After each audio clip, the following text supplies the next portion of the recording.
भयभीत ना हो। आप डरेंगे तो वो और डराएगा।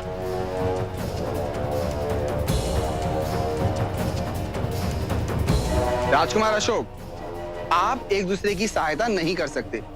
राजकुमार सुशीम को इस स्थिति का सामना स्वयं करना होगा। पर वो मेरे बड़े भ्राता हैं। यदि ये इसी प्रकार बीच में खड़ा रहा तो अवश्य काटेगा। इस स्थिति में और कुछ नहीं किया जा सकता है।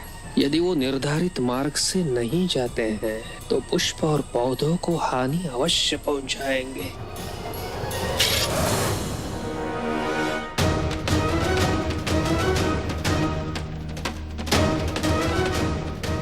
ये क्या कर रहे हैं राजकुमार? बाधा दूर कर रहा हूं। और ऐसा करके क्या आप प्रकृति को हानि नहीं पहुंचा रहे हैं? प्रकृति को कम से कम हानि पहुंचाने की शर्त है आचार्य। मैं इस पशु को मार के पौधों को भी तो बचा रहा हूं। रुको राजकुमार, ये क्या कर रहे हो? राजकुमार वापस आइए। मैं केवल ये जानना चाहता था कि आपके पास क्या समाधान है।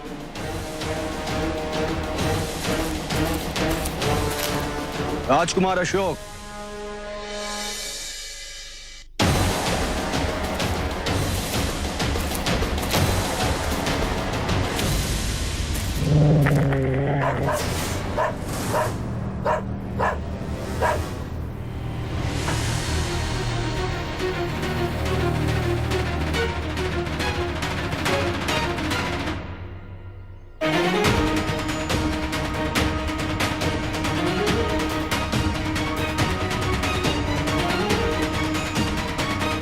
ये उस कुकुर को भयभीत करने का प्रयास कर रहा है। पर कुकुर भयभीत नहीं होगा, काटेगा, अवश्य काटेगा।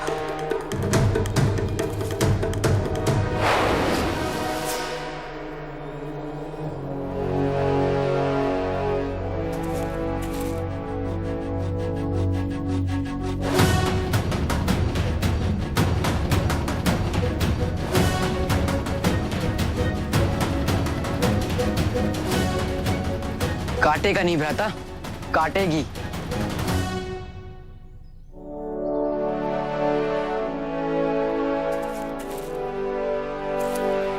आश्चर्य की बात है, पूरा पथ चल के आए राजकुमार सुशीम को यह ज्ञात नहीं हुआ कि ये कुकुर नर है या मादा, और ना ही उसने उसके बच्चे देखे। और राजकुमार अशोक ने सब देख लिया। क्योंकि मुझे लगता है कि समस्या नहीं, समस्या के कारणों के बारे में सोचना चाहिए।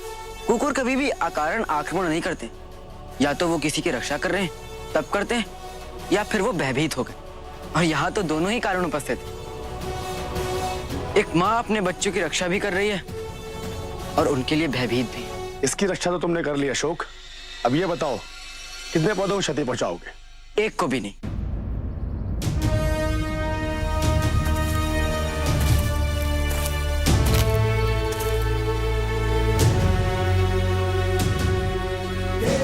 प्रिय देवों का प्रिय देव नाम, प्रिय देवों सा प्रिय वो कहलाए। शूरवीर बलवान दयामय प्रजापाल रक्षक करुणामय वो कहलाए। है महान जन जन समदर्शी चक्रवर्ती राजा प्रियदर्शी वो कहलाए।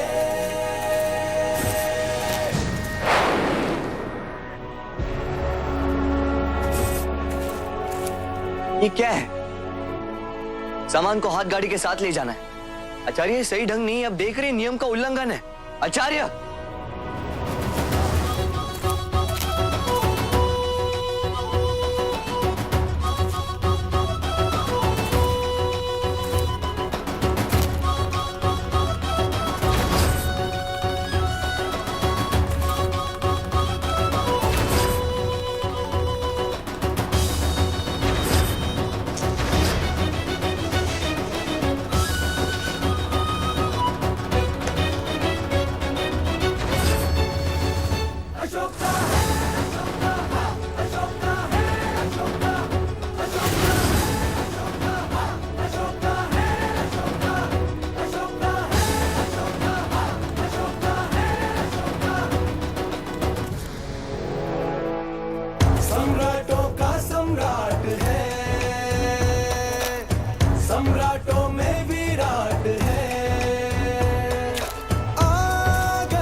प्रकृति के संरक्षण के लिए स्वयं कष्ट उठाया, यह अद्भुत है।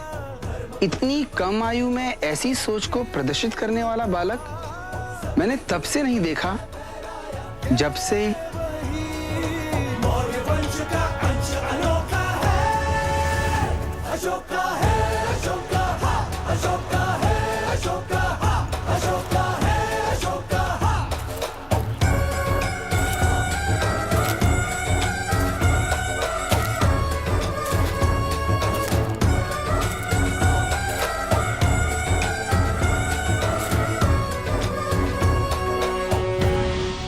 अप्रतिम।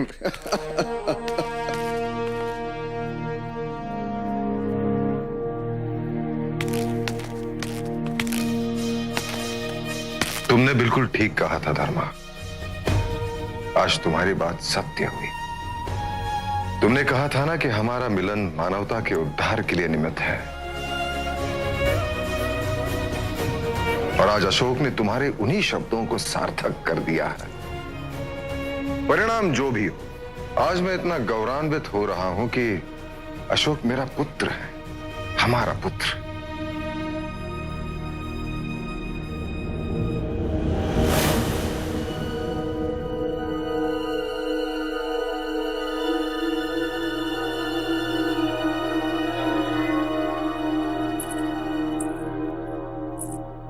पता नहीं तुम पर क्या बीत रही होगी, पर जिस प्रकार धर्मा और उसके बेटे पर सम्राट प्रेम निछावर कर रहे हैं, उसकी तुलना में तो लगता है जैसे हम वर्षों अकाल पीड़ित रहे हैं। यदि अशोक विजयी हो गया ना, तो धर्मा हमसे हमारा सब कुछ छीन लेगी। नौकरानी से रानी बन गई है वो। कहीं ऐसा ना हो कि वो हमें रानी से नौकरानी बना दे। और सम्राट जैसे नूर और श्यामा को तो भूल ही चुके हैं। एक बार भी उन्होंने नूर के बारे में नहीं पूछा, ना ही श्यामा के बारे में, और ना ही द्रुपद के बारे में।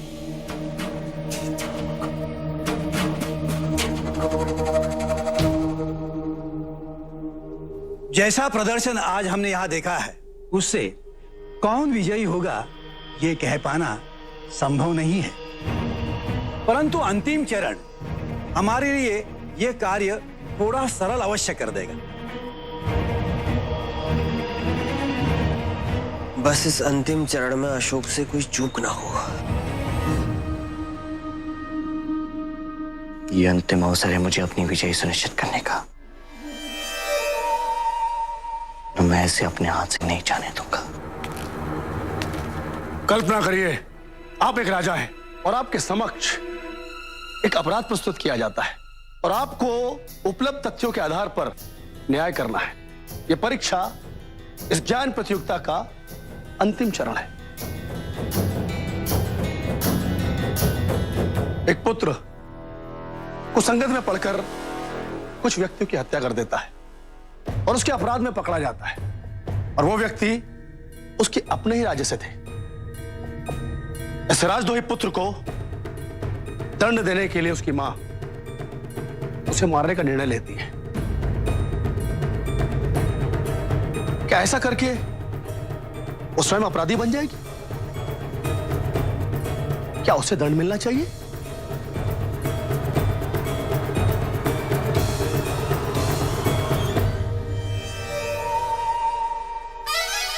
महामाता कर्नाटक तो इस प्रश्न के बारे में पता ही नहीं था।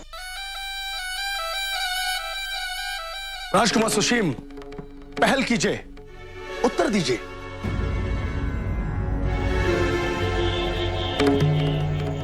चाहे कुछ भी हो जाए, किसी को भी नियम व्यवस्था अपने हाथ में लेने का अधिकार नहीं है। यदि इस मां ने अपने पुत्र की हत्या की है तो वो अपराधी है, और इस अपराध के लिए मुझे ऐसा लगता है उन्हें दंड देना चाहिए। नहीं, इस मां को दंड नहीं मिलना चाहिए।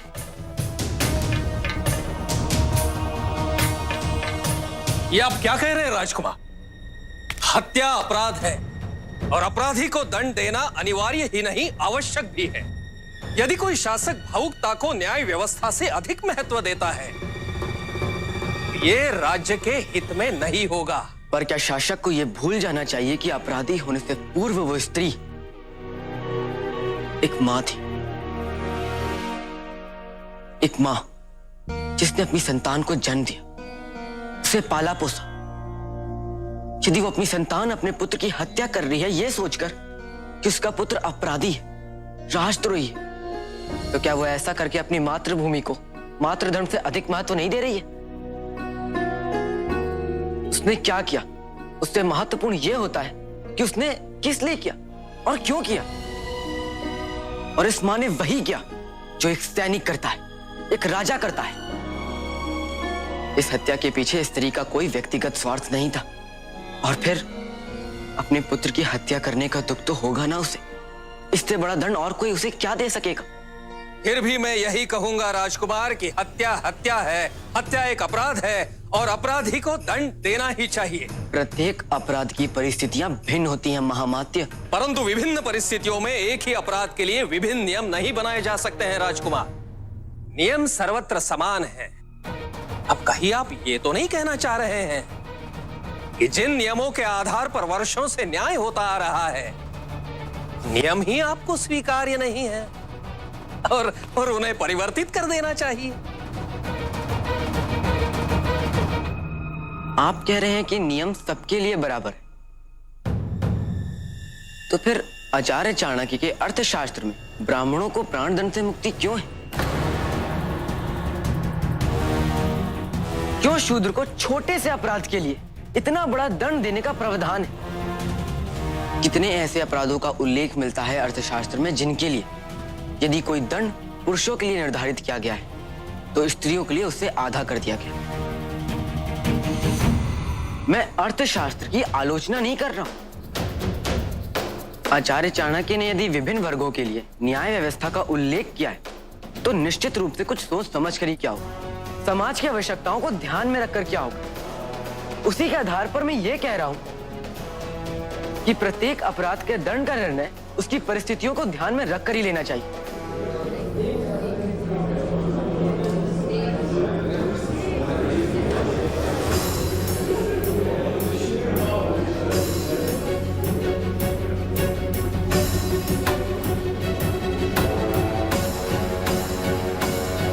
शांत हो जाइए, शांत हो जाइए। आप सब अपने अपने स्थान पर बैठिए।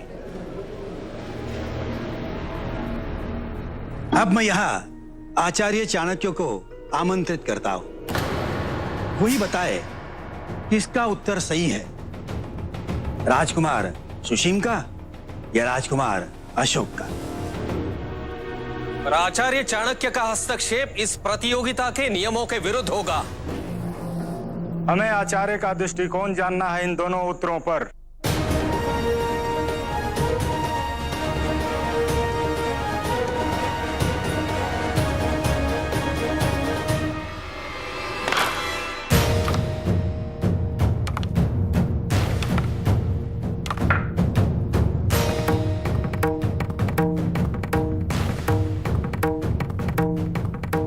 मैं अशोक की इस बात से संपूर्णतः सहमत हूं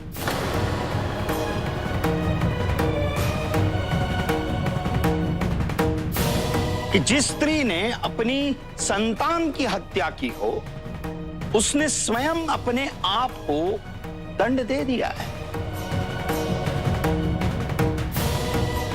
किंतु मैं अशोक के इस उत्तर से सहमत नहीं हूं।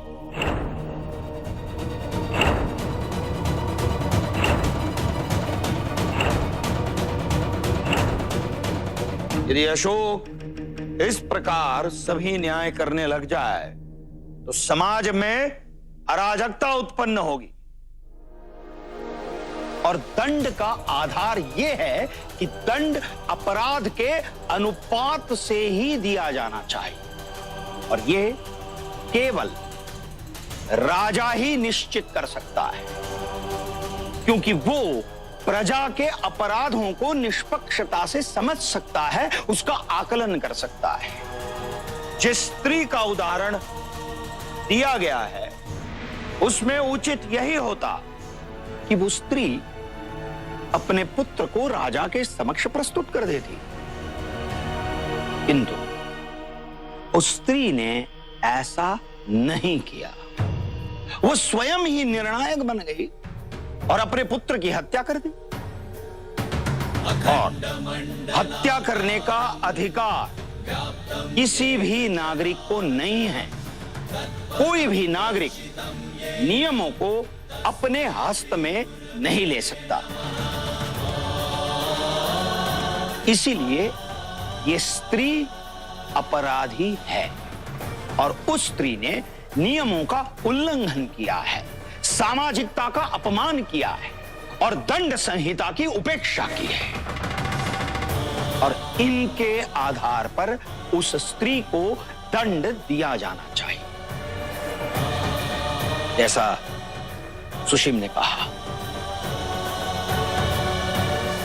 अशोक, तुमने हृदय से सोचा, किंतु एक राजा के भांति नहीं सोचा।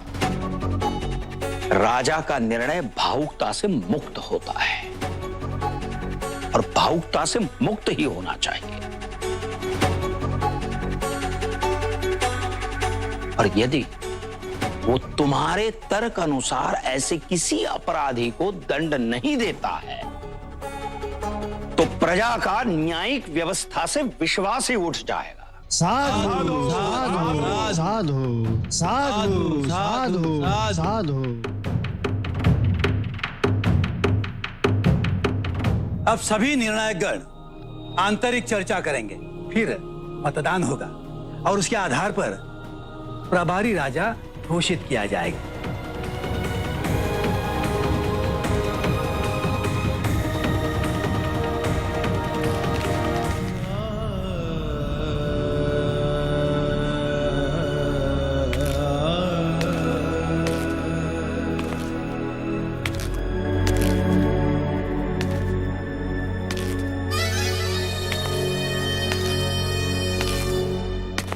मैंने कभी ये कल्पना भी नहीं की थी कि आप राजकुमार सुशीम का पक्ष लेंगे। मैंने सुशीम का नहीं, सत्य का पक्ष लिया है। और स्मरण रहे, कोई भी महत्वपूर्ण निर्णय अनासक्त भाव से ही लिया जाता है। अनासक्ति से स्मरण हुआ, मुझे लगता है कि राजकुमार अशोक सिंहासन के प्रति उतने भी अनासक्त नहीं हैं जितना कि वो दिखा रहे हैं। कदाचित इतने दीर्घ समय से आपसे प्रशिक्षित होते होते उनके मन में सूर्य को प्रकाशित होने के लिए किसी भी प्रकार के प्रशिक्षण की कोई आवश्यकता नहीं होती। सूर्य तो स्वयं प्रकाशित है। हाँ, कभी कभी ग्रहण लगता है तो प्रतीक्षा करनी पड़ती है बस।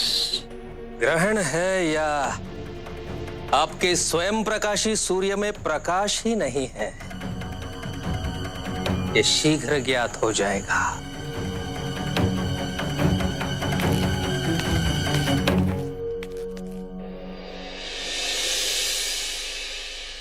कहां खोए हुए हैं राजकुमार अशोक?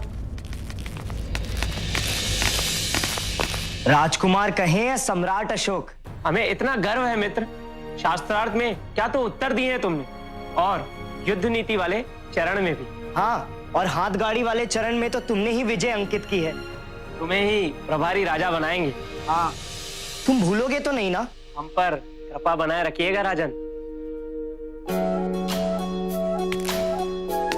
मित्रों, चाहे कुछ भी बदल जाए, किंतु मैं नहीं बदलूंगा। आज का परिणाम जो भी हो, हमारे लिए तो तुम ही असली विजेता हो।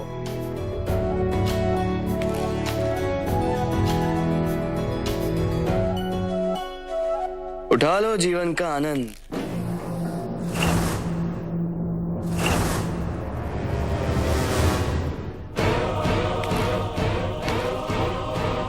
क्योंकि परिणाम घोषित होने के पश्चात मैं तुमसे सब कुछ छीन लूंगा, सब कुछ।